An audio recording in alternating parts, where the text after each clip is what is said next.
কিছুক্ষণ আগে কিন্তু হবিগঞ্জের সেনাবাহিনী সদস্যরা এসে এই বাদুড়টি এসে পরিদর্শন করে গেছেন।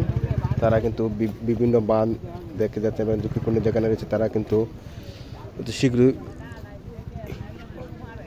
লামার পরিস্থিতি দিচ্ছেন এলাকাবাসীদের এবং এলাকাবাসী রয়েছেন সতর্ক অবস্থা রয়েছেন।